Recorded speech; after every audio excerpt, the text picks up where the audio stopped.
Donc, nous allons donc continuer avec le sujet que nous avons commencé il y a de cela 3 semaines. Le coronavirus, Dieu en est-il l'auteur? Si vous vous rappelez très bien dans la première partie, nous avons présenté le rêve du roi Nebuchadnezzar. Et dans le roi de Nebuchadnezzar, pour ceux qui sont attentifs, nous avons vu que Dieu est au contrôle de tout. Okay? Parce que la Bible, nous avons lu que ça, c'est la décision, n'est-ce pas, de l'ordre des siècles, afin que les vivants sachent que le souverain, n'est-ce pas, est au contrôle de tout ce qui se passe dans le règne des hommes et qu'il le donne, même aux plus abjects des hommes. Nous avons vu cela. Et dans la première partie, nous avons présenté qui est Nebuchadnezzar. Okay? Nous avons vu que Nebuchadnezzar, n'est-ce pas, c'était le roi de Babylone. Et nous avons vu que son père s'appelait Nabopolassar. Nous avons vu tout cela. Et cela nous a permis de faire un tour en Mésopotamie, dans la Mésopotamie ancienne. Et nous avons également vu que Nebuchadnezzar est originaire de la Chaldée. La Chaldée qui est, n'est-ce pas, le même endroit d'où venait Abraham. Parce qu'Abraham aussi était de la Chaldée et ça se trouvait dans le sud, le sud-ouest. Okay? Le sud-ouest de la Mésopotamie. Et nous savons que la Mésopotamie, c'est la partie qui est occupée par l'Irak actuel et l'Iran. N'est-ce pas? L'Irak, l'Iran, n'est-ce pas? Parce que les Perses, ce sont les Iraniens. Quand vous entendez les Perses, ce sont les Iraniens. C'est comme ça qu'on les appelait. Dimanche dernier, nous avons fait un pas en avant et nous avons commencé à étudier la malédiction et la bénédiction. Parce que nous avons vu que Dieu nous a donné le choix. Okay? Il nous a donné le choix. Il a dit que voici, je mets devant toi la vie et la mort, la bénédiction et la malédiction. Et il nous a conseillé de choisir la vie. Nous avons aussi, n'est-ce pas, en termes de rappel, nous avons vu que Dieu ne force personne. Ok, maman Elisabeth, on a vu que Dieu ne force personne. Dans Apocalypse chapitre 3, des versets 20 à 22, nous avons vu avec le frère Pierre que voici, je me tiens à la porte et je fais quoi, tonton Pierre? Et je frappe. Et si quelqu'un entend ma voix et ouvre, je vais entrer. Et ça nous a donc permis de comprendre qu'un homme de Dieu ne doit pas te forcer à faire quelque chose. Et que tu ne dois forcer personne. Ok? On ne force personne. Il ne faut jamais forcer. Si tu es dans une église où il y a un marabout ou un commerçant qui a l'habitude de forcer les gens, ça veut dire que l'église où tu es là est dirigée depuis les profondeurs des ténèbres. Et tu dois chercher tes pieds et chercher tes chaussures et commencer à courir. Ok? Maintenant, c'est comme je cherchais la photo, une photo avec mon épouse toute la semaine. On était en train de chercher la photo des filles là qui avaient le caillou derrière le dos. Et c'était pratiquement la fin de l'année. Et le marabout avait dit qu'elle devait se marier en 2018. Et 2018, tant qu'elle est finie, il n'y avait pas eu le mariage. Elles ont donc le caillou et elles attendaient donc le pasteur qui doit venir. Je cherche la photo là depuis, je ne vois plus. Quand je vais retrouver la photo là, je vais partager encore avec vous. Elles attendaient que le pasteur vienne. Maintenant, nous avons donc également commencé à étudier la bénédiction dimanche dernier et nous n'avons pas terminé. Et aujourd'hui, j'avais l'intention de démarrer avec la malédiction, mais dans la nuit. Je ne dis pas que maintenant, là, dans la nuit, pendant que je dormais, mon esprit m'a dit que non, tu dois continuer, tu dois terminer avec la bénédiction parce que tu n'as pas terminé. Vous vous rappelez, je vous ai demandé d'aller continuer la lecture, n'est-ce pas? Il ne faut pas seulement montrer aux enfants de Dieu ce qui n'est pas bien. Il faut aussi s'attarder sur ce qui est bien. Okay? Et il y a la bénédiction dans le Seigneur. Mais nous allons d'abord lire, n'est-ce pas, le texte de base avec le frère Pierre dans Deutéronome chapitre 27. Mon époux va s'apprêter avec Deutéronome chapitre 27. N'est-ce pas? Nous allons lire les versets 11 à 13 comme notre texte de base pour aujourd'hui. Mon épouse va projeter ça à l'écran. Deutéronome chapitre 27. Oui. Verset 11. Verset 11. Ce jour-là, Moïse fit aussi au peuple ce commandement et dit. Donc ce commandement est dit. Quand vous aurez passé le Jourdain. Donc quand vous aurez passé le Jourdain. Que Siméon. Lévi. Juda. Issachar. Joseph. Et Benjamin. Se tiennent sur la montagne de Garizim. Pour bénir le peuple. Donc pour bénir le peuple. Et que Ruben, Gad, Aser, Zabulon, Dan, Nephtali se tiennent sur le mont Ebal. Pour maudire. Donc pour maudire. On se comprend? Nous avons donc vu que les Lévites, n'est-ce pas? La Bible dit que les Lévites, quand vous aurez passé le Jourdain, que Simeon, Judas, et ça c'est la déclaration que Moïse avait fait au peuple. N'est-ce pas? Moïse avait donné ce commandement. Que quand vous aurez traversé le Jourdain, et nous savons que les enfants d'Israël vont traverser le Jourdain sans Moïse. C'est Josué qui va les faire traverser. Et quand ils vont arriver effectivement là-bas, ils vont mettre une partie du peuple sur le mont Garizim, n'est-ce pas? Pour prononcer les bénédictions, et une autre partie du peuple pour prononcer les malédictions. Et nous avons dit la dernière fois, et la sœur Christelle était là, nous avons vu qu'aucun des enfants des concubines n'était parmi les gens qui bénissent. Nous avons vu ça. Aucun des enfants des concubines. Il n'y a que les enfants des femmes légitimes qui ont prononcé la bénédiction, n'est-ce pas, dans la vie des enfants d'Israël. Et ça nous a donc permis de comprendre et donner un avertissement à ces gens-là qui se laissent tromper par les managers des supermarchés, n'est-ce pas, qu'ils peuvent ramasser les femmes à gauche et à droite et que Dieu n'a pas un problème par rapport à ça. C'est bien, ils peuvent faire ce qu'ils veulent, ok? Mais nous savons que ce sont les superviseurs des supermarchés, ok? Ça, nous connaissons. Donc, on les laisse s'occuper de leur supermarché comme ils le veulent. Maintenant, nous avons commencé avec la bénédiction et nous n'avons pas terminé. Nous nous sommes arrêtés quelque part où on parlait de la bénédiction de la corbeille. Et nous avons vu qu'il y a des gens qui vivent paycheck after paycheck. Ça veut dire que quoi? Ça veut dire que si la société ferme aujourd'hui, ils n'ont rien dans leur compte. Vous voyez un peu? Et le frère Pierre va donc retourner nous lire Deutéronome chapitre 28, à partir du verset 3. Ok? Deutéronome chapitre 28, à partir du verset 3. Deutéronome chapitre 28. Oui. Verset 3. Verset 3. Tu seras béni dans la ville.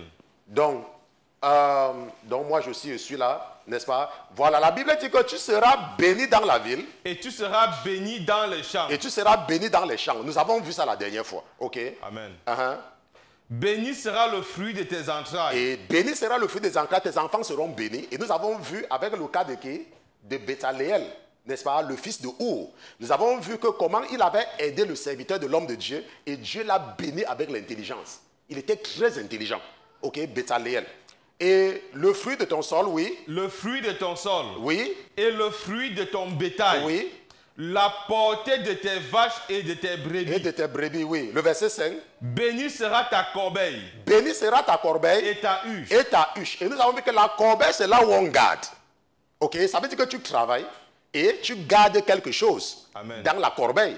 Et nous avons vu que Dieu peut te bénir de façon que quand il y a les problèmes dans ta famille, on ne pense même pas à toi. On ne pense même pas. On ne sait même pas que tu existes. Hein? Alors que tu es là. Mais on ne pense pas à toi. Vous voyez qu'il y a des gens qui sont dans des familles. Ce sont eux qui sont là pour résoudre tous les problèmes de la famille. Tous les problèmes, ce sont eux. On se comprend. Maintenant, qu'est-ce que le verset dit? Tu seras béni dans ton entrée. Tu seras béni dans ton entrée. Et tu seras béni dans ta sortie. Et tu seras béni dans ta sortie. L'Éternel fera que tes ennemis. L'Éternel fera que tes ennemis qui se lèveront contre toi seront battus de devant toi. Seront battus devant toi. Ils sortiront contre toi par un chemin. Par un chemin. Et par sept chemins, ils s'enfuiront de devant toi. C'est ça que nous avons dit la dernière fois, que nous devons prier pour nos ennemis. Parce que nos ennemis, ce sont les gens qui ne nous veulent pas du bien. N'est-ce pas? Ils ne nous veulent pas du bien. Ils veulent que quelque chose de mauvais nous arrive. Maintenant, si Dieu nous bénit, qui sera là pour voir? Hein? Qui sera là pour voir? Donc, il faut qu'on prie pour nos ennemis. Pour que, quand Dieu va nous bénir, qu'il ait la crise cardiaque. On se comprend? Que la bénédiction de Dieu les amène à attraper l'AVC. Parce que quoi? Quand ils vont entendre que ton enfant a été recruté dans une grande société, que seulement la nouvelle là fait qu'il attrape l'AVC, il commence à tomber. On se comprend? Nous allons prier pour les gens qui ont dit que tu ne vas pas accoucher. Pourquoi? Parce que depuis là, ils ne font que regarder ton ventre qui est plat, non? Ils ne font que regarder, on va voir comment elle va accoucher. On va voir comment elle va accoucher. Maintenant, si tu deviens enceinte, qui va voir ta grossesse? Parce que les gens qui ne veulent pas ton mal, ça ne les dérange pas. Ok? Que tu accouches ou que tu n'accouches, ça ne les dérange pas. Ce ne sont pas des ennemis, ils ne veulent pas. Mais il y a les gens qui ne veulent pas voir ton ventre gros. Donc il faut prier pour eux. Pour que quand ils vont voir ton ventre commencer à gonfler. Comme il y a les gens qui ont vu, quand ils avaient vu le ventre de maman Christian commencer à gonfler, ça les a énervés. Donc nous voulons que ça les énerve pas seulement. Que quand ils vont voir le ventre, qu'ils attrapent l'AVC. Parce que ça va les choquer. Ok? C'est ça que nous on veut. Donc la Bible dit que quoi? Que tes ennemis qui se lèveront contre toi seront battus devant toi. Ils sortiront contre toi par un chemin et par 7 chemins. Ils s'enfuiront devant toi. Qu'est-ce que la suite dit? L'Éternel commandera à la bénédiction d'être avec toi. Elle va commander la bénédiction. Dans tes greniers. Dans tes greniers. Et dans tout ce à quoi tu mettras la main. Dans tout ce à quoi tu mettras la main. Et il te bénira dans le pays que l'Éternel ton Dieu te donne. Il y a des gens. Je vous dis qu'il y a des gens. Il suffit que ces gens-là entrent dans ta vie. Tu vis dans le péché, hein?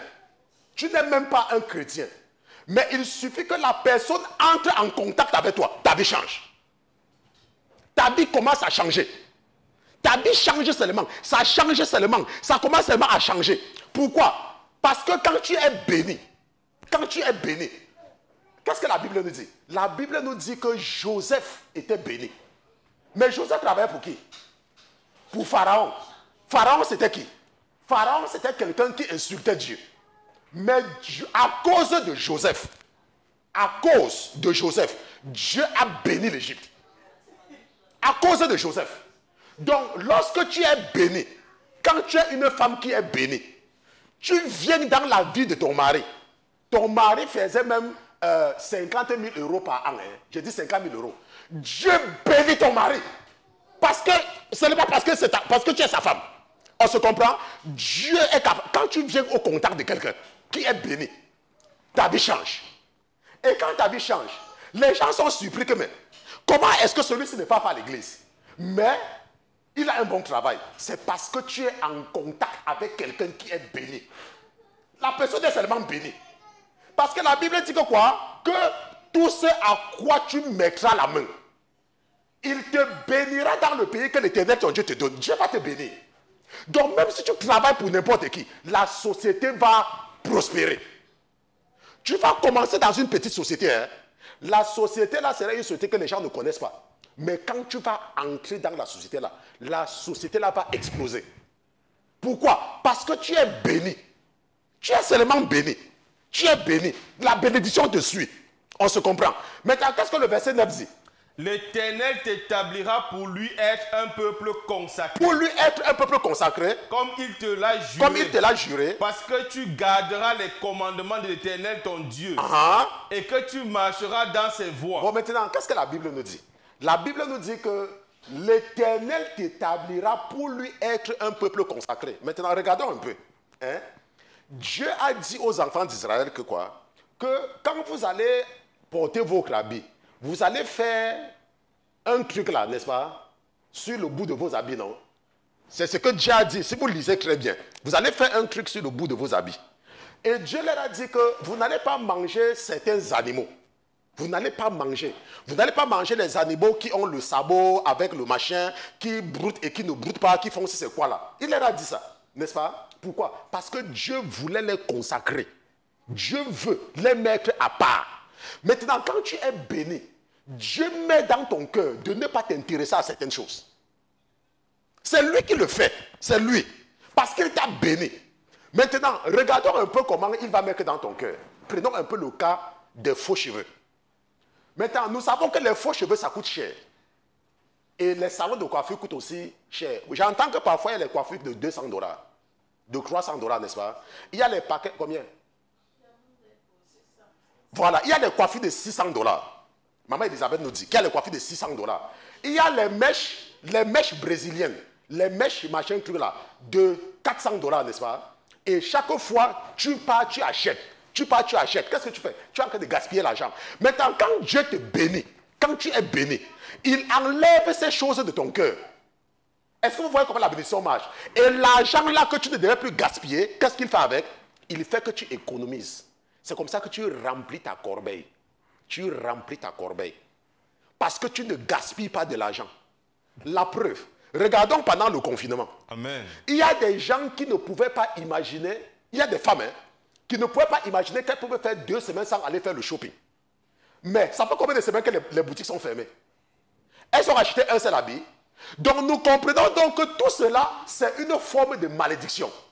Parce que la Bible dit que l'Éternel t'établira pour lui être un peuple consacré. Donc Dieu, quand Dieu te bénit, maintenant mon esprit me dit que précise quelque chose. Je vais préciser. Nous avons vu dans la Bible qu'il y a plusieurs dieux, non? Bon, maintenant, nous sommes en train de parler de qui? De notre Dieu, non? Maintenant, nous avons également vu, dans la deuxième partie, que Nebuchadnezzar servait un Dieu qu'on appelle Marduk. Ok? Mais il était bien. Ça veut dire quoi? Tu peux dire que, oh pasteur, moi, je fais tout ce que vous êtes en train de dire qu'on ne doit pas faire là, mais je suis béni. Tu peux être béni, mais ce n'est pas notre Dieu que nous parlons là. Ton Dieu te bénit comme tu dis, mais ce n'est pas notre Dieu.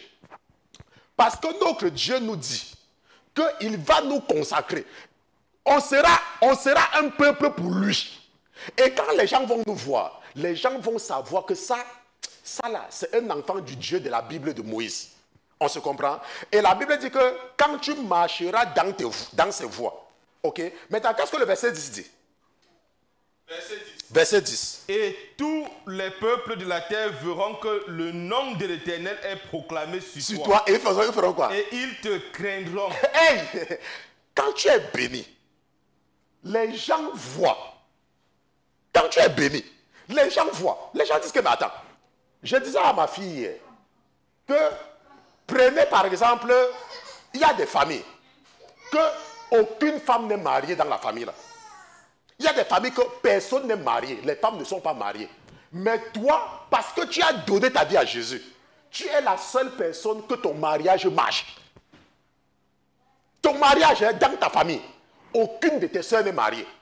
Et même celles qui disaient qu'elles sont dans le mariage, ce sont tes soeurs qui s'occupent de leur mari. Mais toi, tu es dans le mariage. Ton mari s'occupe de toi. Vous voyez un peu? Ton mari s'occupe de toi. Alors que tes soeurs, ce sont elles qui s'occupent des hommes. Mais toi, ton mari s'occupe de toi. Pourquoi? Parce que tu es béni. Tu es béni.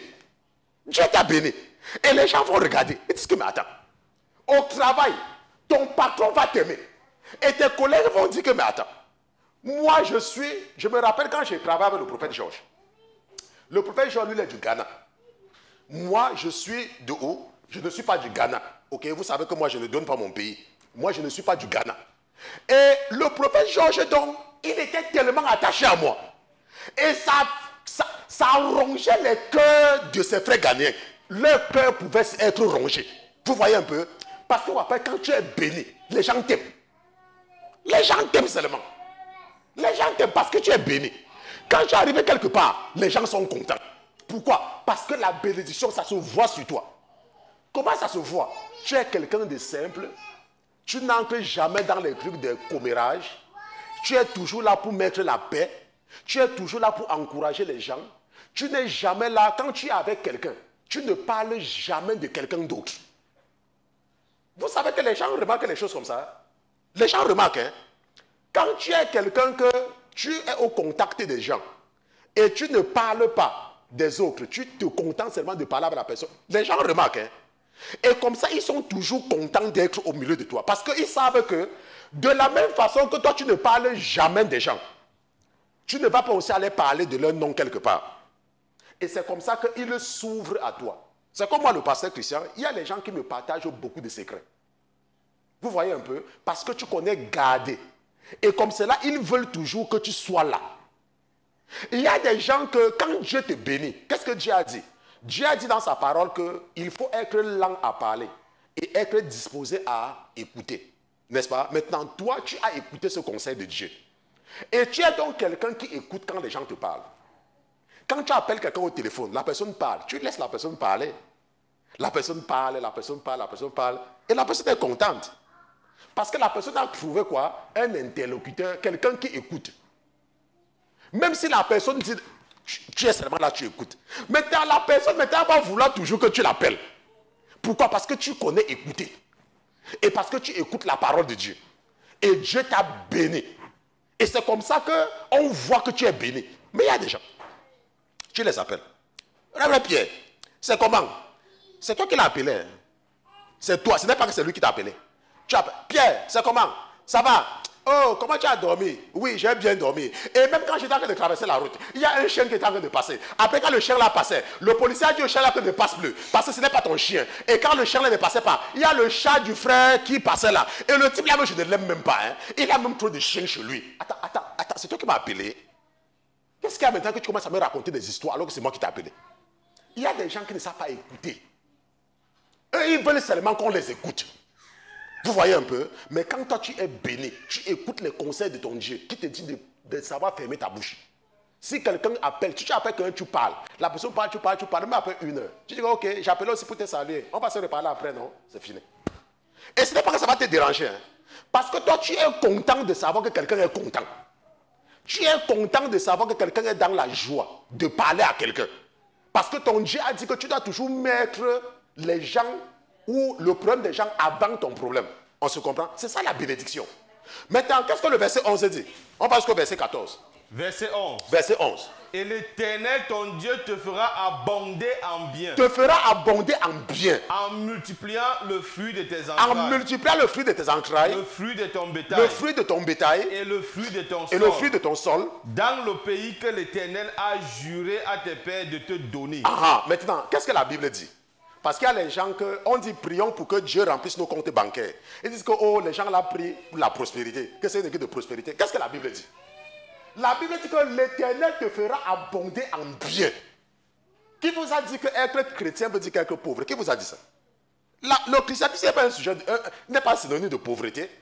Tu peux être un chrétien et être riche. Ça c'est quelque chose. C'est biblique, c'est dans la Bible. Mais seulement ce qu'il ne faut pas faire, c'est de passer le temps à prêcher sur ça. Parce que Dieu va te bénir de toutes les façons. N'est-ce pas? La Bible dit que l'Éternel te fera abonder en bien. Prenons un exemple.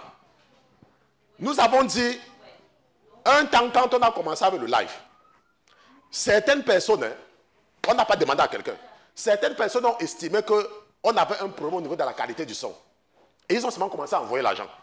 Oh pasteur, j'envoie $300 parce que je veux contribuer pour que vous achetiez le nouveau matériel. Oh pasteur, $600. Oh pasteur, pas les $10. Hein. Les gens, vous voyez, est-ce qu'on n'a rien demandé? Pourquoi? Parce que Dieu touchait le cœur. Vous voyez un peu? La Bible dit que l'Éternel te fera abonder en bien. Maintenant, regardez aujourd'hui, si quelqu'un écoute la qualité du son aujourd'hui, la personne va se rendre compte que c'est différent. Pourquoi? Parce que nous avons acheté le nouveau matériel. Parce que quand Dieu te bénit, il touche le cœur des gens. De te donner, même ton ministère, il va seulement faire que les gens te donnent. Les gens vont te donner. Les gens vont donner. Et tu seras bien. Maintenant, quand tu es béni, il dit que en multipliant le fruit de tes entrailles, tu auras beaucoup d'enfants.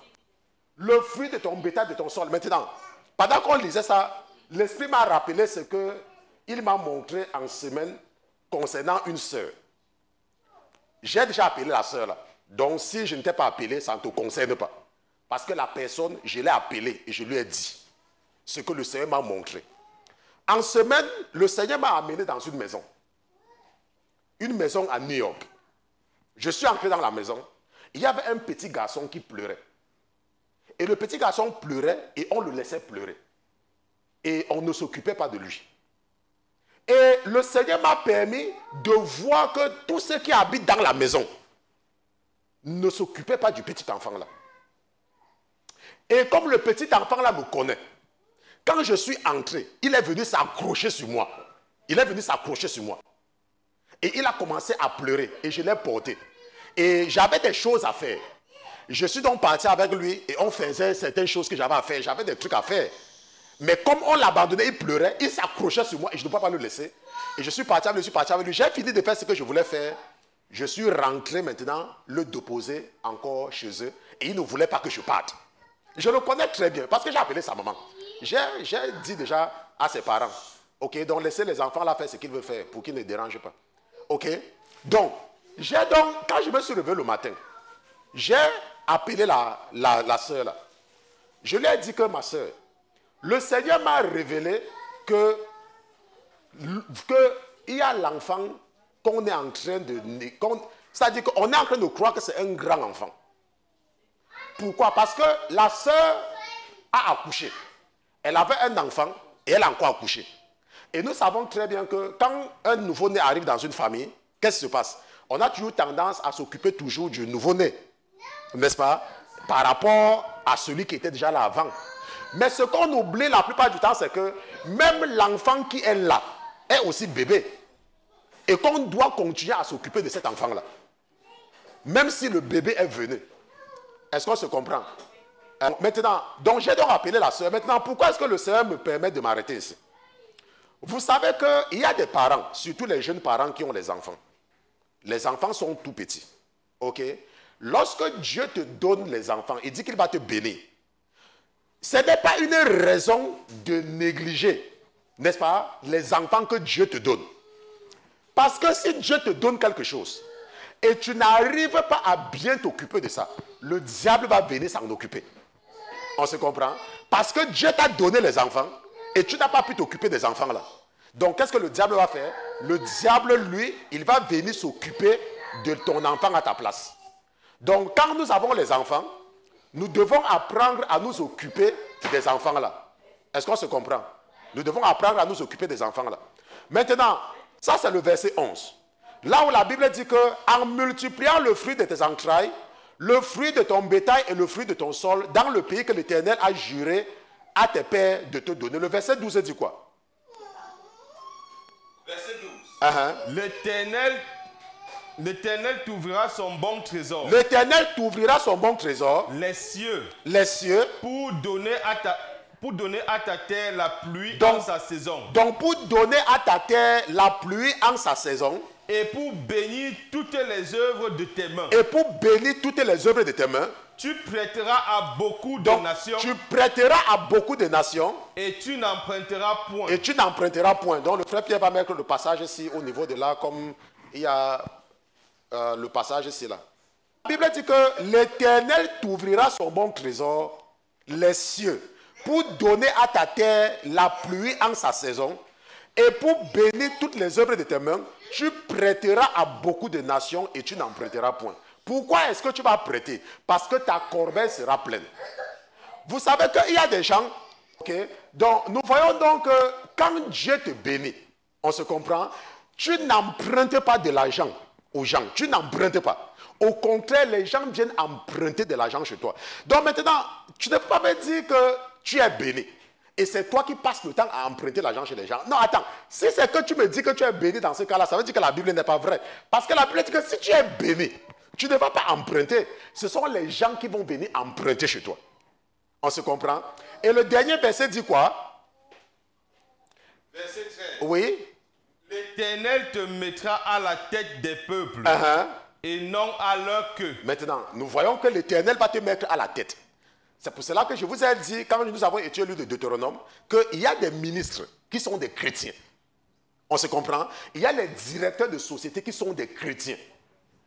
Il y a parmi eux les gens qui sont dans des écoles initiatiques ou les écoles ésotériques. Mais Dieu peut bénir ton enfant et on le nomme ministre. Dieu peut bénir ton enfant et on le nomme directeur général d'une société. Et il n'est pas dans ces histoires sataniques de franc-maçonnerie et canca et tout. C'est un vrai chrétien. Et il est béni. Parce que c'est la bénédiction. Rappelez-vous que Dieu a dit que quand il te bénit, il bénit tes enfants. On se comprend? Quand il te bénit, il bénit tes enfants. Donc, Dieu peut bénir l'enfant d'un chrétien. Et il fait de lui le président de la République. Sans être dans les histoires des démons. Parce qu'il y a les gens parfois qui pensent que quand quelqu'un est dans la politique ou bien quand quelqu'un est machin, que ça veut dire qu'il est forcément impliqué dans les mauvaises choses. Non. Ok? La Bible dit que tu seras à la tête des peuples et non à leur queue. Et tu seras toujours en haut. Amen. Et jamais en bas. Amen. Quand tu obéiras à quoi? Je veux que le Pierre lise ça. Quand tu obéiras au commandement de l'Éternel ton Dieu. De l'Éternel ton Dieu. Et je te donc que je te prescris aujourd'hui d'observer et de pratiquer. Bon, maintenant, Maman Christelle, Amen. La Bible dit que quand tu obéiras au commandement de l'Éternel ton Dieu, que je te prescris aujourd'hui, c'est le Nouveau Testament. C'est l'Ancien Testament qui parle, non? Parce qu'il y a des gens qui disent que, oh, nous ne sommes plus dans l'Ancien Testament. Nous ne sommes plus dans l'Ancien Testament. Mais quand on parle de bénédiction, ils partent de l'Ancien Testament. Hein. La Bible dit, quand tu obéiras au commandement de l'Éternel que je te prescris aujourd'hui, dans l'Ancien Testament, que je te prescris, les bénédictions, les lois sur la bénédiction et sur la bénédiction se trouvent dans l'Ancien Testament. Que certaines personnes disent, ah, on est sur la grâce, l'Ancien Testament est dépassé. Ça, c'est l'ignorance qui te fait parler comme ça. Je vais te montrer comment tu es ignorant, parce que tu ne comprends rien. Ok, je vais te montrer, parce que c'est l'exemple que le Saint-Esprit m'a donné de te donner, toi qui m'écoutes. Parce qu'il y a des gens qui ne comprennent pas des choses élémentaires de la vie. Je vais te donner l'exemple que le Dieu que je sais m'a dit de te donner. On se comprend? Maintenant, tu es incapable de comprendre les choses élémentaires, simples de la vie. Ok? On te dit par exemple que la valeur absolue d'un nombre est toujours positive. Est toujours positive. Ok? On te dit que la valeur absolue d'un nombre est toujours positive. Et on te dit que la racine carrée, on ne peut calculer que la racine carrée d'un nombre positif. N'est-ce pas? C'est ce qu'on te dit. Et on te demande quel est le domaine de définition de la racine carrée de valeur absolue de x. Tu ne connais pas.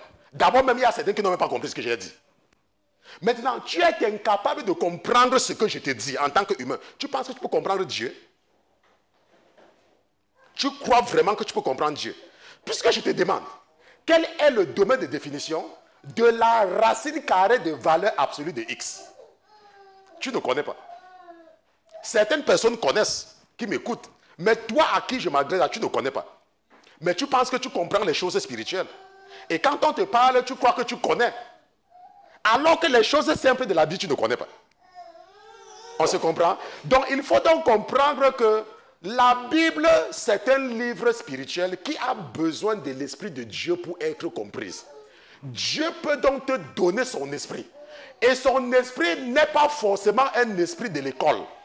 Donc tu n'es pas forcément obligé de partir à l'école longtemps pour comprendre la Bible. Mais tu as besoin de l'Esprit de Dieu. Est-ce qu'on se comprend? Ça, c'est très important de comprendre. Maintenant, nous avons donc vu que Dieu va te bénir si tu obéis au commandement qui se trouve où? Dans la Bible. Ok? Si tu obéis à ça, il a dit qu'il va te bénir. Maintenant, tonton Pierre, nous avons donc vu la bénédiction. Et nous avons donc vu ce que c'est que être béni. Nous avons vu que Dieu peut te bénir en te donnant les enfants. Dieu peut te bénir en te donnant un bon travail. Dieu peut te bénir parce que ton père a servi Dieu. Et nous avons vu le cas de Béthaliel.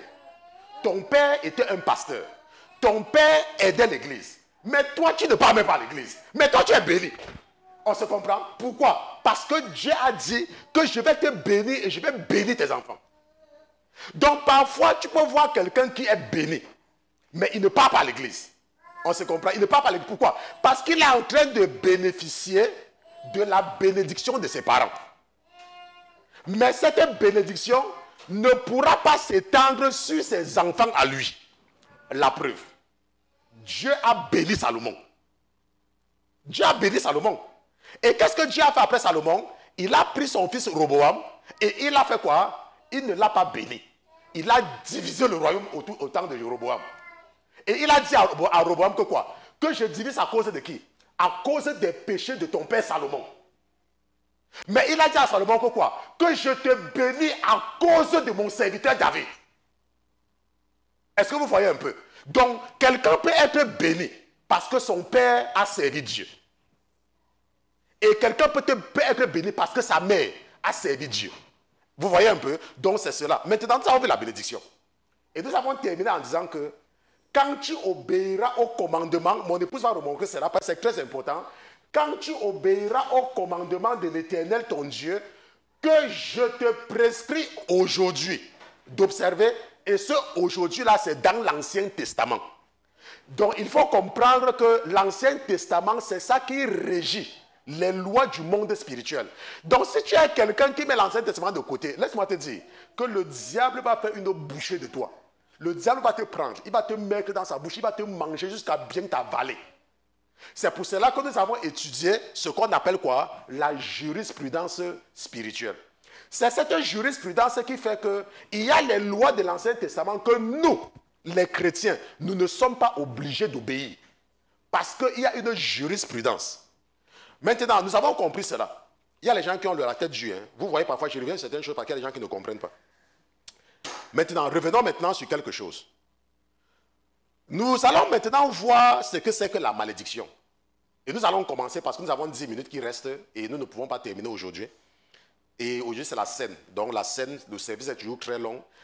Avant d'entrer dans la malédiction, il faut comprendre un principe très important. Et je pense même que j'ai enseigné par rapport à cela. Quand il y a la malédiction, quand tu ne marches pas sur le chemin de Dieu, et il y a ce qu'on appelle le châtiment de Dieu. On se comprend? Il faut bien faire la différence. Qu'il y a les gens qui sont maudits.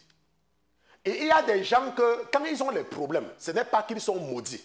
C'est parce que Dieu est en train de les corriger. On se comprend? De ne pas aller dire que, oh, si tu n'accouches pas, c'est parce que tu es maudite. Non. Il y a des gens elles n'accouchent pas pour l'instant parce qu'elles ne veulent pas écouter. Vous comprenez? Elles ne veulent pas écouter. Je vais prendre un exemple qui est très simple. Lorsque votre sœur est venue vers moi, elle m'avait appelé un jour, j'étais dans le train. Je me rappelle très bien, j'étais dans le train 6. Je rentrais du travail. Elle m'appelle, elle me dit, oh, pasteur Christian, je voulais vous parler. C'est le pasteur Christian qui dit que oui. Oh, pasteur m'a donné votre numéro, je veux vous parler. Et j'ai dit que je vais te rappeler. Et je suis sorti du train. Je l'ai rappelé parce que mon train devait entrer dans le tunnel.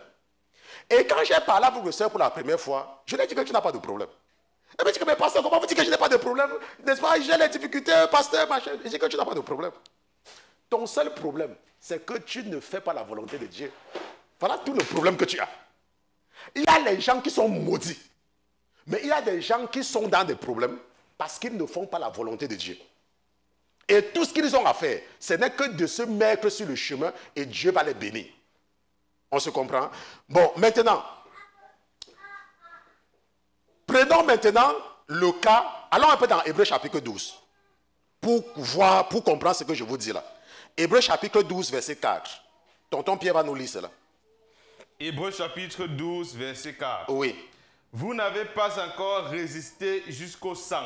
Vous n'avez pas encore résisté jusqu'au sang. En combattant contre le péché. En combattant contre le péché. Et vous avez oublié l'exhortation qui vous est adressée. Comme à des fils. Comme à des fils. Mon fils. Mon fils. Ne méprise pas le châtiment du Seigneur. Ne méprise pas le châtiment du Seigneur. Et ne te perds point.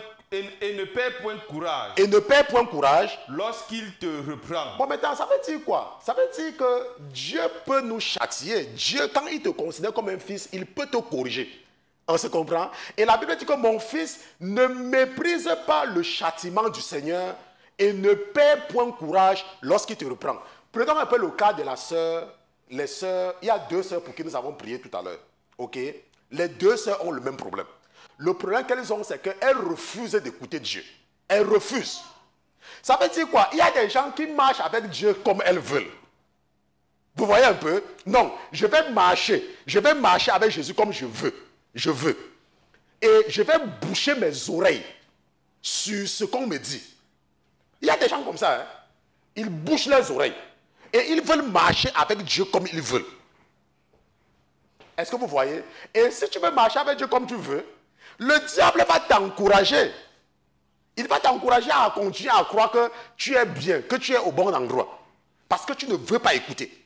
On se comprend. Maintenant, et la Bible dit donc qu'il ne faut pas perdre courage lorsque Dieu te reprend. Ça veut dire quoi? Ça veut dire que tu t'entêtes dans le péché, mais Dieu a un plan pour toi. Et il sait que tu es en train de t'entêter dans le péché. Il t'envoie donc là où quelqu'un qui a le courage va pouvoir te parler sans avoir peur de toi.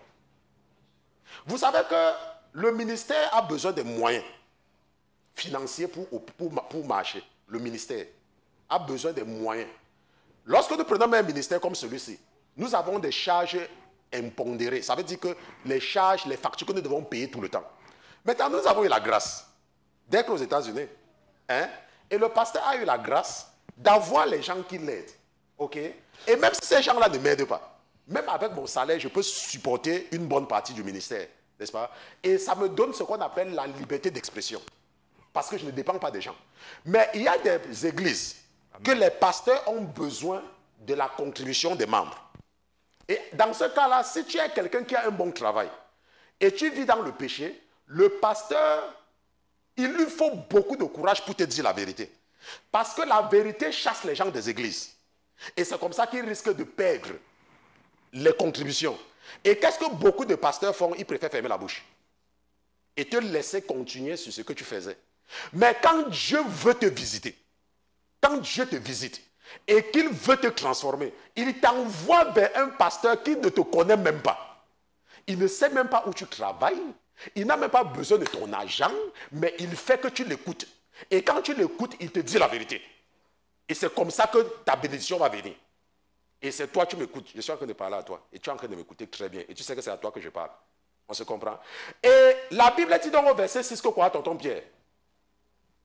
Verset 6. Parce que nous allons terminer sur ça et nous allons continuer la malédiction là, avec ça la prochaine fois. Verset 6. Verset 6. Car le Seigneur châtie celui qu'il aime. Le Seigneur châtie celui qu'il aime. Et il frappe de ses verges tout fils qu'il reconnaît. Bon, maintenant, comment est-ce que Dieu peut te frapper de ses verges? Dieu peut te frapper avec le Covid-19, par exemple. Dieu peut faire que tu attrapes la maladie. Et dans la maladie, tu te comportes comme une sœur, une de vos sœurs, n'est-ce pas? Elle est à un niveau qui n'est pas... C'est pour ça que je préfère ne pas prononcer son nom. Elle est tombée malade. Personne ne l'a appelée. Même pas le pasteur, même pas les frères de l'église qui font le bruit qu'ils prient. Personne. À un moment donné, on a même cru qu'elle est morte. Parce que même son téléphone, elle ne pouvait pas décrocher le téléphone. La semaine dernière, le Seigneur a mis dans mon cœur de l'appeler. Et j'avais la paresse. Vous savez que parfois, nous sommes aussi fatigués. Parce que nous, quand on appelle les gens, oh, pasteur, merci pasteur qu'on m'a appelé. Pasteur, j'ai eu le rêve ici hier. Pasteur, le pasteur explique. Oh, pasteur, il y a aussi même quelqu'un que je connais là qui a eu un rêve, pasteur. Et la personne n'a pas compris. Le pasteur explique. Pasteur, pardon, il y a encore... Attends, le pasteur t'appelle. Tu es obligé de poser les problèmes. C'est quoi les gens, quand ils prient, maman Elisabeth? Ils ne peuvent pas prier pour remercier Jésus. Oh Seigneur Jésus, je m'agenouille devant toi, oh Dieu, oh Seigneur, mon travail. Il y a des personnes qui me dérangent au travail, Seigneur. Oh Seigneur, vraiment, Seigneur, depuis que je vais au travail, s'il y a les gens qui ne m'aiment pas, je veux que tu me donnes un bon travail, Seigneur. Oh Seigneur, vraiment, l'enfant se porte même pas bien. Hein? Il y a même l'enfant qui est machin truc là. Oh Seigneur, ma mère malade depuis, Seigneur, je suis en train de dire, oh Seigneur, machin truc. Attends, tu ne peux pas te mettre à genoux, tu pries, tu dis merci, Seigneur. Seulement les problèmes. Oh, ma fille doit se marier, Seigneur, ma fille. Oh, Seigneur, depuis que je cherche l'enfant ne vient pas. Donc, depuis que tu parles à Jésus, que tu veux l'enfant là, tu penses qu'il n'a jamais entendu. Mais ça sera la même chose, les mêmes prières. Ah! J'ai appelé la sœur. La sœur me dit quelque chose. Elle me dit, pasteur Christian, j'ai failli mourir. C'est là où j'ai vu que je ne pouvais même pas me lever pour changer d'habit sur moi. Et que tous les habits qui sont dans ma penderie là ne servent à rien. Une fille, elle, je ne sais pas si elle est en train de nous écouter en direct. Que je ne sais même pas si je ne peux pas changer d'habit. Vous voyez parfois, lorsque nous sommes en bonne santé, nous nous accrochons sur des choses qui éphémères, les choses qui ne servent à rien. À rien. La raison parfois que vous me voyez, je suis simple, c'est parce que je veux que les gens comprennent qu'on peut être simple. Mais il y a les gens qui nous écoutent, tonton Pierre. Et que eux, quand ils regardent que tu es simple, ils pensent que tu es pauvre. C'est pour ça que vous voyez parfois les pasteurs s'habillent normalement pour gagner aussi cela. Et comme la Gisèle Roland, elle a dit qu'au passé, j'ai aimé vos cravates l'autre jour. J'ai dit que je vais encore porter la cravate. Et vous voyez qu'en portant la cravate, comme je sais que la sœur Roland me voit avec la cravate, même ma cravate va faire qu'elle va écouter mon message, non? C'est comme ça que nous, les pasteurs, nous réfléchissons.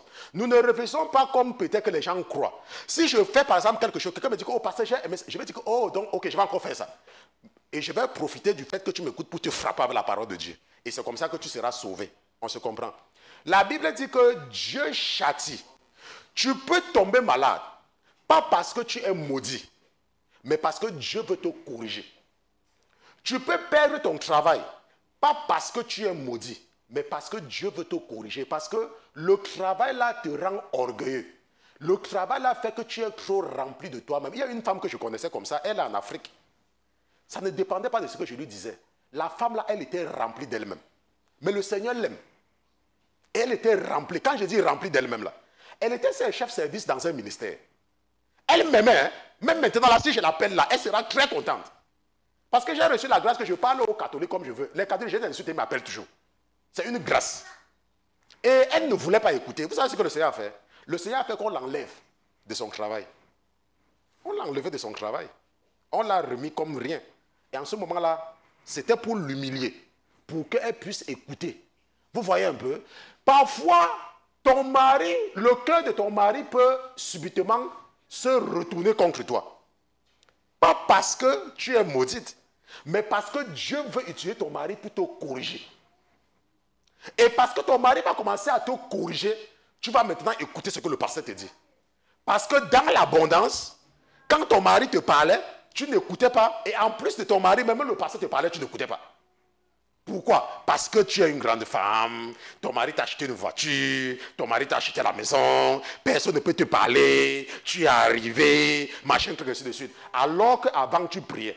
Mais toutes ces choses ont fait que tu as arrêté de prier. Qu'est-ce que le Seigneur fait? Il touche le cœur de ton mari. Et il tourne son cœur contre toi. Et ton mari commence à te rendre la vie misérable. Et en ce moment, tu prends ta Bible pour lire. Qu'est-ce que le verset 7 dit, tonton?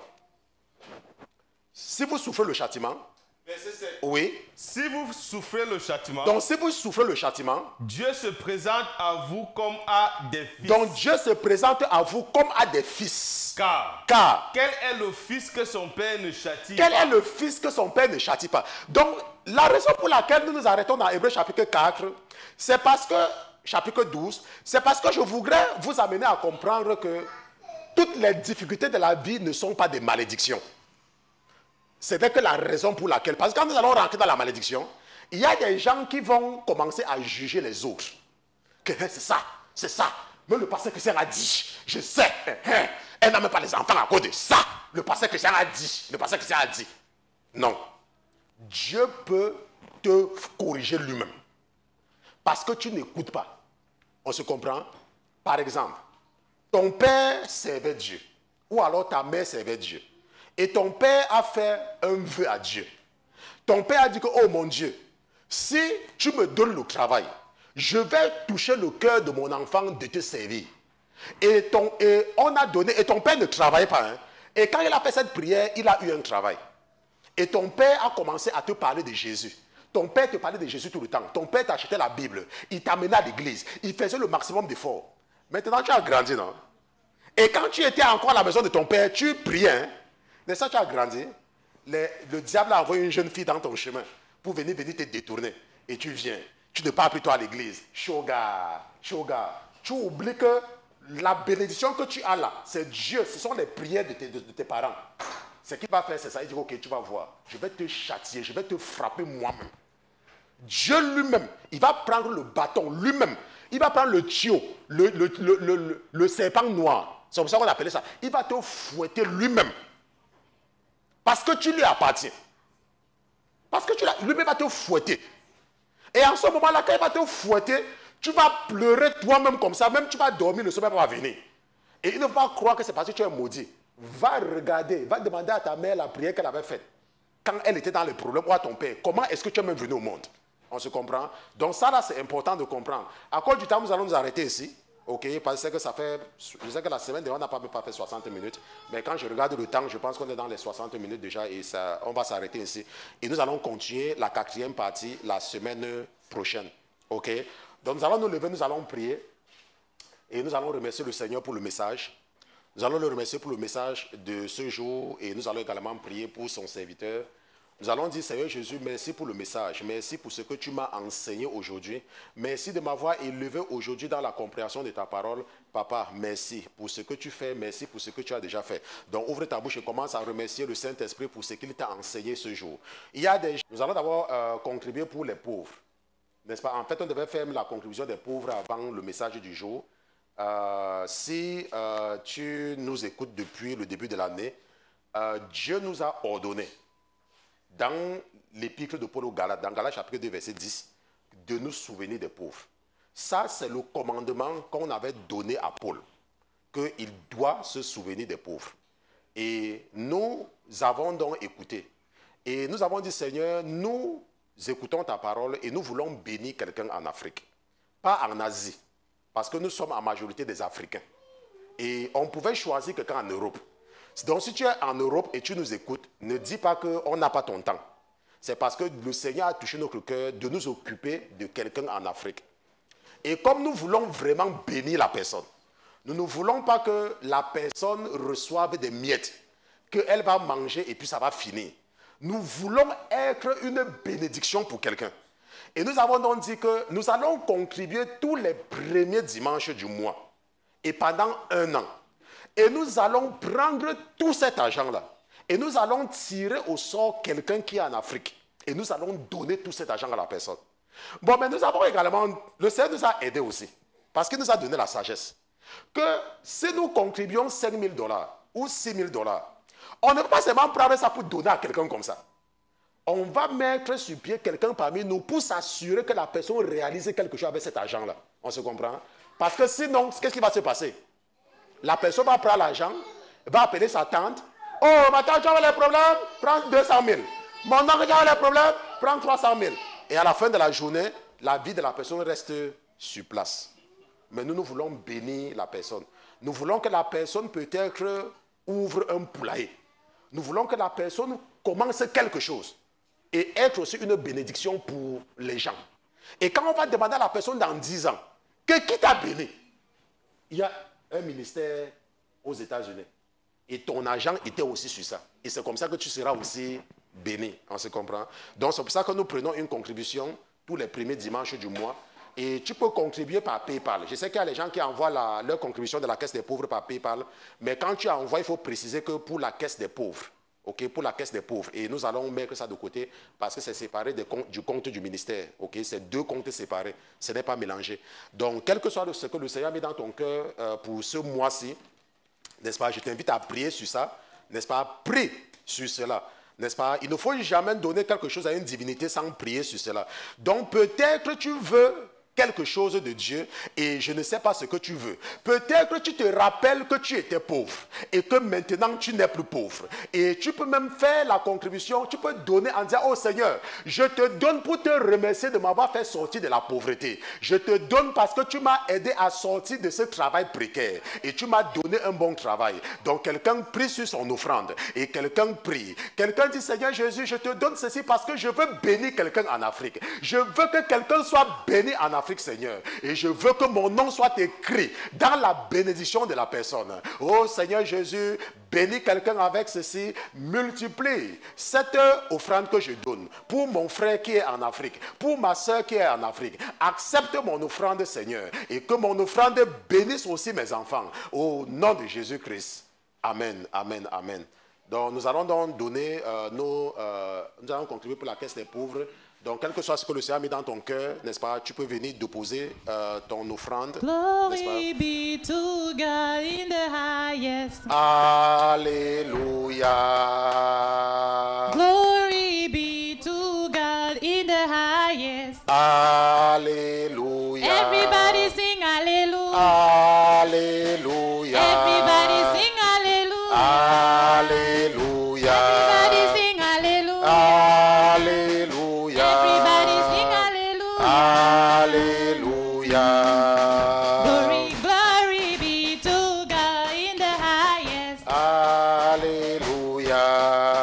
Glory, glory be to God in the highest. Alléluia. Everybody sing hallelujah. Alléluia. Everybody sing hallelujah. Alléluia. Everybody sing hallelujah. Alléluia. Everybody sing hallelujah. Alléluia. Amen, amen, amen, amen, amen, amen. Amen. Nous allons donc étendre nos mains sur la caisse des pauvres. Nous allons prier. Nous allons supplier le Seigneur d'accepter nos contributions, d'accepter nos offrandes, d'accepter le sang que nous venons de verser. Oh Seigneur Jésus, nous avons travaillé pour avoir cet argent, Papa. Nous avons travaillé et nous prions, Papa, que tu acceptes cette chèvre que nous te donnons. Nous prions, Papa, que tu acceptes ce taureau que nous te donnons. Nous prions, Papa, que tu acceptes ce mouton que nous te donnons. Papa, nous te donnons parce que nous voulons nous conformer à ta parole. Tu as dit que nous devons nous souvenir des pauvres. Reçois ce que nous donnons. Reçois cette semence que nous faisons pour quelqu'un en Afrique. Peut-être que la personne ne te connaît pas, Papa. Utilise ceci pour transformer la vie de quelqu'un au nom de Jésus-Christ. Amen, amen, amen.